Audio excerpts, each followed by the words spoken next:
तो जब भी हम ग्लोबलाइजेशन यानी वैश्वीकरण की बात करते हैं तो अक्सर लगता है कि ये पिछले 50 सालों की ही बात है ना? लेकिन हमारी इस जुड़ी हुई दुनिया की कहानी इससे कहीं ज्यादा पुरानी और सच कहूं तो कहीं ज्यादा पेचीदा है। सोचिए, ग्लोबलाइजेशन, दिमाग में क्या आता है? इंटरनेट शायद, लेटेस्ट टेक्नोलॉजी। यही सोच आती है ना कि ये सब पिछले कुछ दशकों में ही तो शुरू हुआ है। और हाँ, आमतौर पर यही माना भी जाता है। लेकिन असल कहानी कुछ और ही है। पता है इस वैश्वीकरण की कहानी किससे लिखी गई है? रेशम से, आलू से और हाँ, कीटाणुओं से भी। चलिए आज इसी दिलचस्प कहानी की परतों को एक-एक करके खोलते हैं। तो अपनी कहानी की शुरुआत करने के लिए हमें आज से बहुत बहुत पीछे जाना होगा, आधुनिक युग से भी पहले के दौर में। क्योंकि सच तो ये है कि इंसानी समाज हजारों सालों से एक दूसरे से जुड़ा हुआ है। जरा सोचिए, हजारों साल पहले का वो जमाना। यात्री, व्यापारी, पुजारी सब निकल पड़ते थे लंबी लंबी यात्राओं पर, कोई ज्ञान की तलाश में, कोई मौकों की, तो कोई मन की शांति के लिए। और ये लोग अपने साथ सिर्फ सामान या पैसा ही नहीं ले जाते थे। नहीं, इनके साथ सफर करते थे नए नए आइडियाज, स्किल्स और अनजाने में बीमारियां भी। मतलब 3000 ईसा पूर्व में भी इंडस वैली का व्यापार वेस्ट एशिया तक था। और 9वीं सदी आते आते तो समंदर के रास्ते व्यापार इतना आम हो चुका था कि जहाजों की तस्वीरें पत्थरों पर बनाई जाने लगी थीं। और इस पुराने जमाने के जुड़ाव का सबसे बेहतरीन, सबसे जिंदा उदाहरण है सिल्क रूट। ये मत समझिए कि ये कोई एक सड़क थी, नहीं, ये तो रास्तों का एक पूरा जाल था, एक वेब, जिसने एशिया को यूरोप और उत्तरी अफ्रीका से कस के जोड़ दिया था। लेकिन हाँ, इसके नाम पर मत जाइएगा। इन रास्तों पर सिर्फ रेशम ही नहीं चलता था। अरे, चीन की शानदार पॉटरी, भारत के कपड़े और मसाले, सब कुछ दुनिया भर में पहुंच रहा था। और दूसरी तरफ से क्या आ रहा था? यूरोप से सोना और चांदी जैसी कीमती धातुएं एशिया पहुंच रही थीं। पर ये लेन देन सिर्फ चीजों का नहीं था, ये इससे कहीं बढ़कर था। ये विचारों का भी लेन देन था। क्रिश्चियन और मुस्लिम प्रचारक और इससे भी पहले बुद्धिज्म, सब इन्हीं रास्तों के जरिए दुनिया भर में फैले। अच्छा, खाने की बात करें, कभी सोचा है कि हम जो खाते हैं वो कहाँ से आया है? ये भी ग्लोबलाइजेशन की एक बड़ी मजेदार कहानी है। जैसे नूडल्स और स्पेगेटी। एक थियोरी कहती है कि नूडल्स चीन से पश्चिम की ओर गए और स्पेगेटी बन गए। एक और कहानी है कि शायद अरब ट्रेडर्स पास्ता को 5वीं सदी में सिसिली ले गए थे। अब सच जो भी हो, एक बात तो साफ है, दुनिया के स्वाद हजारों सालों से एक दूसरे के साथ मिक्स हो रहे हैं। और फिर 15वीं और 16वीं शताब्दी में अमेरिका की खोज के बाद तो जैसे दुनिया ही बदल गई। इसी को कहते हैं कोलंबियन एक्सचेंज। हमारे आम से लगने वाले आलू, मक्का, टमाटर, मिर्च, ये सब जो आज हमारी रसोई की शान है, ये सब अमेरिका से ही तो यूरोप और एशिया पहुंचे थे। और जरा इस मामूली से दिखने वाले आलू की ताकत को समझिए। जब ये यूरोप पहुंचा तो वहां के गरीबों के लिए जिंदगी बदल गई। पेट भरने लगा, लोग ज्यादा जीने लगे। लेकिन यही आलू एक अभिशाप भी साबित हुआ। आयरलैंड में तो लोग इस पर इतने ज्यादा निर्भर हो गए कि जब 1840 के दशक में एक बीमारी ने सारी फसल बर्बाद कर दी तो लाखों, जी हां लाखों लोग भुखमरी से मर गए। सोचिए, एक सब्जी और उसने इतिहास का पूरा रुख ही मोड़ कर रख दिया। तो 16वीं सदी में कहानी एक नया मोड़ लेती है।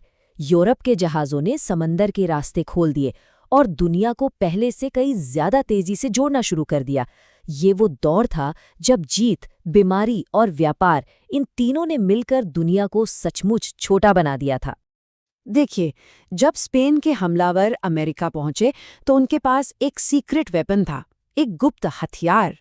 और नहीं, ये कोई बेहतर स्टील या बारूद नहीं था, ये कुछ और ही था जो किसी भी तोप या तलवार से कहीं ज्यादा जानलेवा था।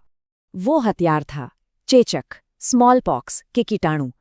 जरा सोच कर देखिए, अमेरिका के लोग हजारों साल से बाकी दुनिया से अलग थलग थे। उनके शरीर में यूरोप की इन बीमारियों से लड़ने की कोई ताकत ही नहीं थी, कोई इम्यूनिटी नहीं थी। तो जब चेचक वहां पहुंचा तो वो एक अदृश्य दुश्मन की तरह फैला और उसने पूरी की पूरी आबादियों को खत्म कर दिया। इसने हमलावरों की जीत को आसान बना दिया। ये कितना भयानक था, इसका अंदाजा मैसाचुसेट्स बे कॉलोनी के पहले गवर्नर जॉन विंथ्रोप के 1634 में लिखे इन शब्दों से लगाया जा सकता है। उन्होंने लिखा, यहाँ के मूल निवासी लगभग सभी चेचक से मर चुके हैं। तो इस तरह ईश्वर ने हमारे अधिकार के लिए रास्ता साफ कर दिया है। ये सुनकर रोंगटे खड़े हो जाते हैं, है ना? एक बीमारी ने कैसे इतिहास का फैसला कर दिया। खैर, अमेरिका से मिली चांदी और दूसरे संसाधनों ने एक और बड़ा काम किया। इन्होंने धीरे धीरे दुनिया के व्यापार का सेंटर एशिया से खींचकर यूरोप की तरफ कर दिया, और यहीं से जन्म हुआ एक नई वर्ल्ड इकोनॉमी का। तो 19वीं सदी में ये नई ग्लोबल इकोनॉमी आखिर चलती कैसे थी? इसे समझने के लिए हमें 3 तरह के फ्लो यानी बहाव को देखना होगा। पहला, व्यापार का फ्लो, मतलब कपड़े और गेहूं जैसे सामान का। दूसरा, लेबर का फ्लो, यानी लोग काम के लिए एक जगह से दूसरी जगह जा रहे थे। और तीसरा, कैपिटल का फ्लो, मतलब एक जगह से दूसरी जगह पैसा इन्वेस्ट हो रहा था। इसे समझने का सबसे अच्छा तरीका है ब्रिटेन के कॉर्न लॉस का किस्सा। हुआ ये कि ब्रिटेन ने अनाज के इंपोर्ट पर लगी पाबंदी हटा दी। अब बाहर से सस्ता खाना ब्रिटेन आने लगा। नतीजा, ब्रिटेन के किसान तो कंपटीशन ही नहीं कर पाए। उनकी जमीनें खाली रह गईं, हजारों लोग बेरोजगार हो गए और उन्हें शहरों या फिर दूसरे देशों में जाना पड़ा। और इसका असर पूरी दुनिया पर हुआ। ब्रिटेन की डिमांड पूरी करने के लिए अमेरिका, ऑस्ट्रेलिया, रूस सब जगह खेत तैयार किए जाने लगे। सोचिए, एक देश का एक फैसला और असर पूरी दुनिया पर। और ये दौर था बड़े पैमाने पर लोगों के एक जगह से दूसरी जगह जाने का भी, द ग्रेट माइग्रेशन। जरा इस नंबर पर गौर कीजिए, 150 मिलियन यानी 15 करोड़ लोग। एक अंदाजे के मुताबिक 19वीं सदी में इतने लोगों ने एक बेहतर भविष्य की तलाश में अपना घर छोड़ दिया था। ये संख्या आज कई देशों की पूरी आबादी से भी ज्यादा है। लेकिन हर कोई अपनी मर्जी से ये सफर नहीं कर रहा था। इस कहानी का एक बहुत ही स्याह और कड़वा सच भी है। ये तस्वीर उसी सच्चाई की गवाह है, जहां लाखों लोगों को उनके घरों से जबरदस्ती उठा लिया गया और बागानों में काम करने के लिए बेच दिया गया। तो ये कौन लोग थे जो इतनी बड़ी संख्या में एक जगह से दूसरी जगह जा रहे थे? देखिए, करीब 5 करोड़ यूरोपियन तो अमेरिका और ऑस्ट्रेलिया गए। वहीं लाखों अफ्रीकी लोगों को जबरदस्ती लाया गया, गुलाम बनाकर बागानों में काम करवाने के लिए।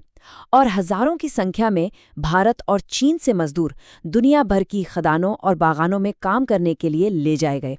ये जो नई ग्लोबल इकोनॉमी बनी थी ना, वो इन्हीं लोगों की मेहनत की बुनियाद पर खड़ी थी। तो ये पूरा इतिहास हमें क्या सिखाता है? यही कि ग्लोबलाइजेशन एक दो-धारी तलवार की तरह है।